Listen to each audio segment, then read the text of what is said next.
नमस्कार मित्रों, एक बार हम वापस आपके सामने इस संधि विच्छेद को लेकर के आएंगे, जो व्याकरण का एक बहुत बड़ा पार्ट है, एक बहुत बड़ा अध्ययन बिंदु है। और उस अध्ययन बिंदु को हम वापस आपके सामने लेके आ रहे हैं, जो हमारे पहले वाले वीडियो में या पहली वाली जो कक्षा थी, उस पहली वाली कक्षा में हमने उस व्यंजन संधि से संबंधित 2 नियम पढ़े थे और उन्हीं नियमों को हम आज आगे लेके जा रहे हैं, जो अपना तीसरा नियम के रूप में इस प्रकार से हैं। देखिए मित्रों, मैं बताना चाहूँगा कि हम पढ़ रहे हैं व्यंजन संधि। व्यंजन संधि, और इसके बारे में मैंने ये बताया था आपको कि व्यंजन संधि का मतलब ये है कि हमारे सामने 3 प्रकार के पद आएंगे। या तो स्वर के बाद में व्यंजन होगा तो भी वो व्यंजन संधि का ही उदाहरण होगा, या फिर व्यंजन के बाद में, इस व्यंजन के बाद में स्वर होगा तो भी वो व्यंजन संधि का ही उदाहरण होगा। और तीसरा हमने ये बताया कि अगर व्यंजन के बाद में व्यंजन का जोड़ हो रहा है तो भी वो व्यंजन संधि का ही उदाहरण होगा। कहने का मतलब ये है कि पहले वाले पद में इस प्रकार के वर्ण होंगे और दूसरे वाले पद का प्रथम जो वर्ण है वो व्यंजन के रूप में हो सकता है या स्वर के रूप में हो सकता है, किसी भी रूप में हो सकता है। तो कहने का मतलब ये है कि इस प्रकार के जो उदाहरण हमें शब्द के टुकड़े करने पर दिखाई देते हैं, तो वे सारे के सारे उदाहरण किसके हैं? व्यंजन संधि के ही उदाहरण हैं। तो मित्रों, इसी व्यंजन संधि के उदाहरण को लेकर के हम आगे आ रहे हैं। अपना तीसरा नियम ये है। अपना तीसरा नियम इस प्रकार से है। देखिए मित्रों, हमें यह देखना है कि हमें स्वर के टुकड़े नहीं करने हैं। हमें केवल मुख्य बात ये ध्यान में रखनी है कि व्यंजन कहाँ आ रहा है, उस व्यंजन के हमें टुकड़े करने हैं। तो मित्रों, एक नियम हमारे सामने आता है और वो नियम है त और द। जो त वर्ग के जो व्यंजन है, एक तो पहला व्यंजन और एक तीसरा व्यंजन, जो भी हो उसको लेकर के हम चर्चा करेंगे। तो मित्रों, एक बार आप देखना, या इसको इस प्रकार से हम समझेंगे कि मान लो इस तय या फिर द, 2 जो व्यंजन हैं, इस प्रकार के व्यंजन हैं जो लोचदार हैं। लोचदार कैसे? क्योंकि हम इन व्यंजनों का उच्चारण करेंगे तो उच्चारण करते समय हमारी जीभ का जो स्थान है, या हमारी जीभ मुँह में जहाँ भी स्पर्श करती है, उस स्पर्श को छोड़ करके अन्य स्थान पे चली जाती है। कब जाएगी ये जीभ कब अपना उच्चारण स्थान चेंज करेगी, वो देखना। इसके बाद में कौन से व्यंजन आएंगे? एक तो मित्रों हमारे सामने ये च है, एक तो है च, दूसरा है ये छ व्यंजन है, और तीसरा है ये जय है, और एक ड है, एक ट है, एक ड है, और एक मित्रों ल है, ये ल, एक है और एक श। इस प्रकार से हमारे सामने 1 2 3 4 5 6, ये 7 और ये 8 व्यंजन ऐसे हैं। ये 8 व्यंजन ऐसे हैं जो तय और द वर्ण के बाद में आते हैं। तय और द वर्ण के बाद में आते हैं। तो मित्रों, ये जो व्यंजन है, इन्हीं के रूप में इनका हम उच्चारण करेंगे तो ये ध्वनि इसके रूप में न बदल करके ये इसी का रूप ग्रहण कर लेगी। जैसे मैं सरल शब्दों में ये कहूँ कि मान लो किसी शब्द में इस प्रकार के वर्ण आ रहे हैं या समुच्चय वर्ण आ रहे हैं, इसको बोलते हैं हम समुच्चय वर्ण। समुच्चय वर्ण का मतलब ये होता है कि एक ही व्यंजन 2 बार आए, ये आ गया। इस प्रकार की जो किसी शब्द में आते हैं, इस प्रकार के, या छ के बाद में इस प्रकार के व्यंजन या 20 प्रकार के वर्ण हमारे किसी भी शब्द में आ जाए, या हम ये कहें इस प्रकार का वर्ण आ जाए, ट में इस प्रकार का ट और ये ट वर्ण आ जाए, द के साथ ये वर्ण इस रूप में आ जाए, इस किसी शब्द में इस प्रकार का वर्ण आ जाए किसी शब्द में। देखिए मित्रों, ये बहुत ही रोचक है। ये द का जब हम उच्चारण करेंगे तो है का उच्चारण करेंगे। है का किसके साथ? हम तय या द के साथ उच्चारण करेंगे। तो ये तय और द, ये मित्रों, ये द ये द और दह में बदल जाएगा। दह क्यों? क्योंकि हम द के साथ है का उच्चारण करेंगे। देखिए हमने क्या लिखा है, ये है लिखा है का उच्चारण स्थान ये अपने आप द के दूसरे वर्ण में बदल जाएगा। जैसे हम कहें त थ द दह, ये महाप्राण है। हमने ये कहा कि ये है जो वर्ण है ये महाप्राण है। तो मित्रों ये महाप्राण होने के कारण ये तय के साथ हम इसका उच्चारण करेंगे, तो तय के साथ हम तय का महाप्राण जो लेके आएंगे तय और द के साथ हम है का उच्चारण करेंगे, तब अपने आप हमारे मुंह में जो आवाज़ बाहर निकलेगी या मुंह से जो बाहर आवाज़ निकलने वाली होती है वो है के रूप में निकलेगी, और है के रूप में निकलती है तो हम इसी प्रकार के शब्दों का उच्चारण करते हैं। एक हमारे सामने ही श, इस श के साथ अगर तय और द का हम उच्चारण करते हैं तब ये दंत्य रूप में इस रूप में आ जाता है, इस रूप में आ जाता है। तो मित्रों इस प्रकार की जो हमारे सामने वर्ण होते हैं या इस प्रकार के जो हमारे सामने शब्द होते हैं या शब्द के बीच में या शब्दों में इनका संयोग होता है, किनका? इनका संयोग किसी भी शब्द के बीच में होता है। जैसे इसका प्रयोग हो गया, ये आ गया, ये इनमें से कोई भी एक आ जाए तो मित्रों हम क्या करेंगे, हम ये करेंगे च तो दूसरे वाले पद में यो क्यों आ गया। शब्द के टुकड़े कर रहे हैं हम, शब्द के टुकड़े करते समय ये च तो दूसरे पद में रह गया, लेकिन ये च आधा है, ये आधा प्रथम वर्ग का या प्रथम पद का ये अंतिम व्यंजन के रूप में होगा, लेकिन ये च किस में होगा? या तो तय के रूप में होगा या फिर द के रूप में होगा। तो मित्रों इस प्रकार से हमें इस व्यंजन संधि का यह नियम पढ़ने के लिए मिलता है।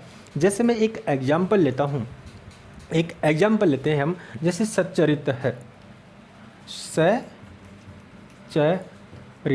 तो मित्रों इस प्रकार का शब्द हमारे सामने ये है, और भी है जैसे उच्चारण है, समुच्चय है, सच्चिदानंद है। बहुत सारे शब्द ऐसे हैं जो शब्द के बीच में आधा च और पूरा च की आवृत्ति हो रही है या समुच्चय वर्ण आ रहे हैं। तो ये देखिए मित्रों हमारे सामने क्या है, हमने कहा कि किसी भी शब्द में ये आ जाए, ये आ जाए या कोई भी एक आ जाए तो उसके हम टुकड़े कैसे करेंगे। तो देखिए हम टुकड़े इसके ऐसे करेंगे। हमने ये कहा कि ये आधा जो वर्ण है, ये च आधा जो वर्ण है, ये आधा वर्ण या तो तय में बदलेगा या फिर ये द में बदल जाएगा। कब बदलेगा वो देखिएगा, क्योंकि हम इसका उच्चारण करते हैं तो उच्चारण च का स्थान कहाँ है? च का उच्चारण स्थान अपने आप तय के रूप में बदल जाएगा अगर हम शब्द के टुकड़े करेंगे तो। वो देखिएगा हम इसके टुकड़े करें, जैसे हमने ये कर दिया इसका सत्य। सत्य क्यों? देखिए मित्रों हमने ये कहा कि अगर शब्द के हम टुकड़े करते हैं तो टुकड़े करते समय उसका अर्थ निकलना चाहिए, अर्थ नहीं निकलता है तो उसमें तो उपसर्ग किसमें? ये तय में बदल गया। और दूसरा पद क्या कह रहा है? दूसरा पद ये कह रहा है ये च री त, च तो यो क्यों आ गया और बाकी ये पद जो है दूसरे पद में या ये जो भाग है दूसरे पद में यो क्यों चला जाएगा। तो बिल्कुल सिंपल सी बात है, बिल्कुल सरल सी बात है, हमें घबराने की इतनी आवश्यकता नहीं है, क्योंकि व्यंजन संधि जितनी सरल है उतनी कोई भी संधि नहीं है। तो इसमें कुछ एक नियम है, हमें कुछ एक उन नियमों में कुछ एक ऐसे बिंदु हमें देखने हैं कि शब्द में इस प्रकार के अगर कंडीशन होगी तो उस शब्द के हम टुकड़े किस प्रकार से कर पाएंगे। तो हमारे सामने कंडीशन ये है कि किसी भी शब्द में अगर इस प्रकार के व्यंजन आ रहे हैं, इस प्रकार के जो समुच्चय वर्ण आ रहे हैं तो उसके टुकड़े हम इस प्रकार से करेंगे, इस प्रकार से करेंगे। च तो बदल जाएगा तय या द में। ये च छ का योग हो रहा है तो च भी किस में? च तय या द में। ज भी तय या द में। ट जो है ट भी किस में बदल जाएगा? तय या द में। और ड भी किस में बदलेगा? इसी में बदलेगा। ल भी इसी में बदल जाएगा और द भी इसी में बदल गया और ये च है, च भी इसमें बदल गया। तो कहने का मतलब ये है कि पहले वाला जो व्यंजन होता है, जो आधा जो व्यंजन होता है वो मित्रों या तो प्रथम पद का अंतिम जो व्यंजन होगा या अंतिम जो वर्ण होगा वो या तो तय होगा या फिर द होगा। तो इसी प्रकार से हम इस नियम को सोल्व करेंगे और वो नियम अपना यह है, इस प्रकार से है। इसके एग्जाम्पल हम लेके आएंगे। एग्जाम्पल हमारे सामने ये एक तो सच्चरित हो गया और हम एग्जाम्पल लें, इसके एग्जाम्पल जैसे मैंने कहा समुच्चय उच्चारण, हमने ले लिया समुच्चय, एक ले लिया उच्चारण, एक ले लिया हमने सच्चिदानंद। तो देखिए मित्रों, हम पहले इसके टुकड़े करें। हमने कहा कि अगर समुच्चय वर्ण आ रहे हैं तो हम उसके टुकड़े करेंगे। ये रहा चय, चय किस में बदल गया? त में बदल गया। अब देखिए ये चय किस में बदल गया? ये त या द में बदल जाएगा। इनमें से हम किसका चयन करेंगे? इनमें से हम चयन उनका करेंगे जो हमारे संस्कृत के हो या फिर हिंदी के हो। जितने भी संस्कृत के और जितने भी हिंदी के जो उपसर्ग हैं उन्हीं उपसर्गों का हम इस्तेमाल करेंगे। अगर उपसर्ग नहीं है तो हम उसको बिल्कुल गलत मानेंगे। तो देखिए मित्रों, हमने ये बताया कि इस चय का परिवर्तन किस में होगा? या तो तय में होगा या फिर द में होगा। अब हम इसके टुकड़े करते हैं। अब हम इसके टुकड़े करेंगे। उच्चारण शब्द है तो हम इसके टुकड़े करते समय हम उत का तो प्रयोग कर नहीं सकते। क्यों नहीं कर सकते? हम इसलिए प्रयोग नहीं कर सकते क्योंकि मित्रों ये उत उपसर्ग नहीं होता। उपसर्ग हमारे संस्कृत में ये उद उपसर्ग है और हिंदी भाषा भी यही स्वीकार करता है कि उत कभी उपसर्ग नहीं होता, उपसर्ग होता है तो उद होता है। इस चय का परिवर्तन द के रूप में हो गया और बाकी दूसरा पद यो क्यों आ गया? उद प्लस चारण। ऐसे ही समुच्चय, ये हो गया समुत प्लस चय। ऐसे ही ये सच्चिदानंद हो गया, ये चय तय में बदल गया, सत्य प्लस चिदानंद। अब मित्रों इसके भी टुकड़े हो सकते हैं। इसके टुकड़े इस प्रकार से होंगे, ये हो गया चित्त प्लस आनंद। तो इस प्रकार से हम इस नियम को इस प्रकार से सोल्व कर सकते हैं। और भी एग्जाम्पल है, जैसे मैं ये कहूँ ये आखिर ये कैसे बना, ये जो वर्ण है ये कैसे बना। देखिए इसके एग्जाम्पल हम लें, जैसे हमारे सामने उच्छेद, और भी है उच्छादन है, उच्छिन्न है,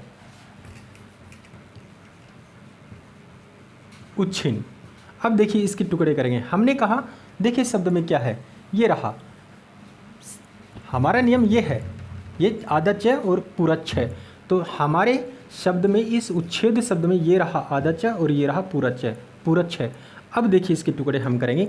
ये चय है, ये द में बदल गया। क्यों बदल गया? क्योंकि मित्रों ये उद उपसर्ग है प्लस छेद। ऐसे ही उच्छिन्न, उद प्लस छिन्न। इस प्रकार से इसके टुकड़े हो गए। और भी हम टुकड़े करें या और भी हम एग्जाम्पल लेके आएँ और हमारे सामने एग्जाम्पल जैसे हम इसी का लें, इस समूचे वर्ण का लें। इस समूचे वर्ण का एग्जाम्पल हमारे सामने जैसे सज्जन है,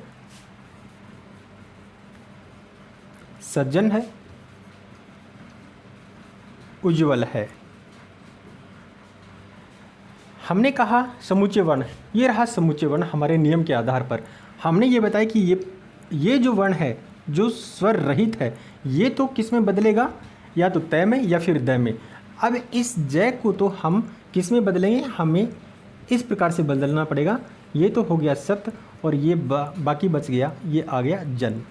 ऐसे ही ये उज्ज्वल है। तो मित्रों ये शब्द है उज्ज्वल, जो शब्द है बहुत बार हमारी प्रतियोगिता परीक्षाओं में इसके संधि विच्छेद के बारे में पूछा गया और पूछ लिया गया, इसी के बारे में पूछ लिया गया कि इसकी संधि विच्छेद कीजिए। तो मित्रों यह शब्द बहुत बार हमारे कंपटीशन एग्जाम में पूछा गया है। तो इसके हम टुकड़े करेंगे। ये जय है, ये जय द में बदल गया और बाकी दूसरा शब्द नुकानु आ गया दूसरे पद में। ऐसे ही एक है तजन्य, तजन्य, ये हो गया त, क्या हो गया मित्र? त द, जय बदल गया इसमें और बाकी ये दूसरा पद युक्यु आ गया, तजन्य। इस प्रकार के बहुत सारे एग्जाम्पल हमारे हिंदी व्याकरण में है या हमारे हिंदी की जो शब्दावली है उस शब्दावली में बहुत सारे एग्जाम्पल इस प्रकार के हमें देखने के लिए मिल जाएंगे। अब अगला देखिए, अगला हमने क्या लिखा? अगला हमने लिखा ये आधा टय और पूरा टय। इसके जो एग्जाम्पल, जैसे हम एक शब्द लेके आए वो है व्रह है टिक्का। वृहत टिक्का, साफ लिखूं मैं, वृहत टिक्का। देखिए मित्रों, ये रहा समुच्चय वर्ण। अब ये ट है, ये ट ये व्यंजन स्वर रहित है, इसके हम टुकड़े करेंगे तो देखिएगा क्या होगा, ये तो बदल ही जाएगा त में। इसका एग्जाम्पल वृहत प्लस टीका। वृहत का मतलब होता है बड़ा, टीका का मतलब होता है ग्रंथ। इसी प्रकार से हम अगला एग्जाम्पल लें, जैसे ये रहा हमारे सामने ये ड ये, इस प्रकार का जो एग्जाम्पल है इसका हम उदाहरण लें। उदाहरण हमारे सामने ये है उड्डयन। उड्डयन ये रहा समुच्चय वर्ण। हमने ये बताया कि अगर इस प्रकार के जो वर्ण आते हैं तो पहले वाला जो व्यंजन होता है वो तय या द में बदल जाएगा। अब देखिए इसको हम किस में बदलेंगे, इसको हम बदलेंगे उद में। उद में क्यों? क्योंकि उद एक उपसर्ग है। ये हो गया उद प्लस डयन। इस प्रकार के एग्जाम्पल हमारे और भी हैं, और भी बहुत सारे एग्जाम्पल हैं। तो ऐसे ही हम अगला लें, हम अगले एग्जाम्पल लें, या अगला हमारा इसी सूत्र में जो वर्ण है वो है किस रूप में, इस रूप में है। तो मित्रों हमने ये बताया, दोस्तों हमने ये बताया कि किसी भी व्यंजन में, किसी भी शब्द में इस प्रकार के जो संयुक्त या समुच्चय वर्ण आते हैं उसके टुकड़े हमें ऐसे करने हैं। ये जो है ये आधा लय है जो हलंत लगा हुआ है, ये या तो तय में बदलेगा या फिर द में बदलेगा, और बाकी ये जो लय है ये दूसरे पद में चला जाएगा। दूसरा पद का प्रथम वर्ण बन जाएगा, प्रथम वर्ण। अब देखिए कैसे होगा ये, जैसे हमने एक एग्जाम्पल ले लिया तल्लीन, उल्लेख,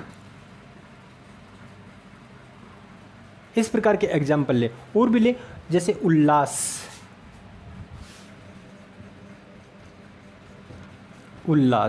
उल्लंघन,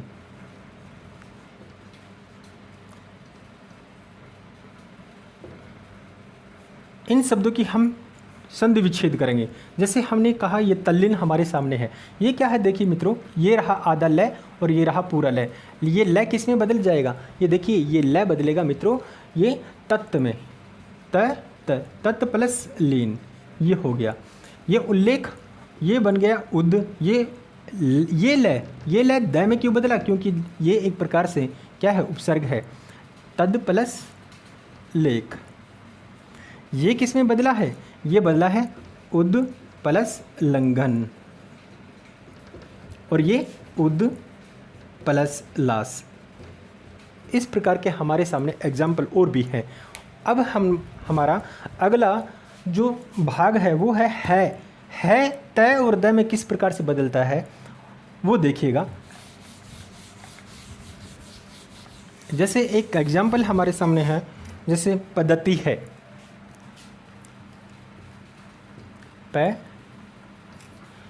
एक एग्जाम्पल है, जैसे उद्दार है, पद्धति है, तद्धित है। हम लिखते हैं पद्धति,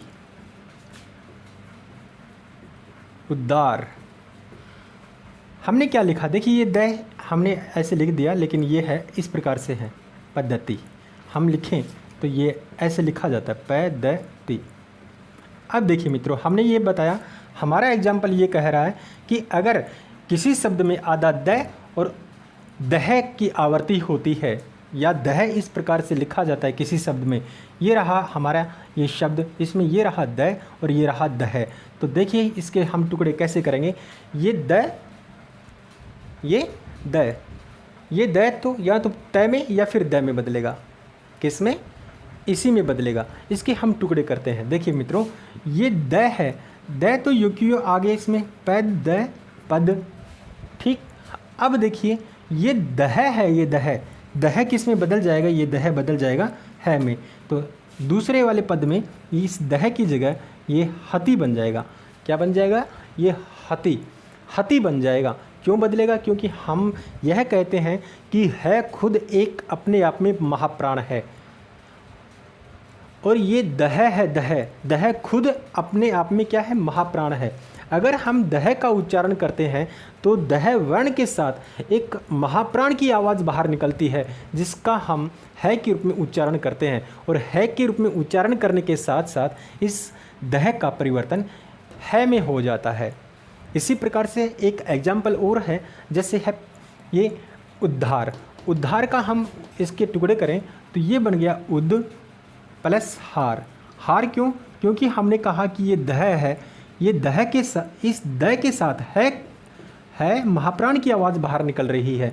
इस महाप्राण की आवाज़ बाहर निकलेगी तो मित्रों हम स्वाभाविक रूप में कहेंगे कि दूसरे पद में इस दह का परिवर्तन है महाप्राण में बदल जाता है। इसी प्रकार से हम अगला लें। इसी प्रकार से हमारे सामने ये एग्जाम्पल है। एग्जाम्पल हमारे सामने ये है, तय या द के बाद में क्या आएगा?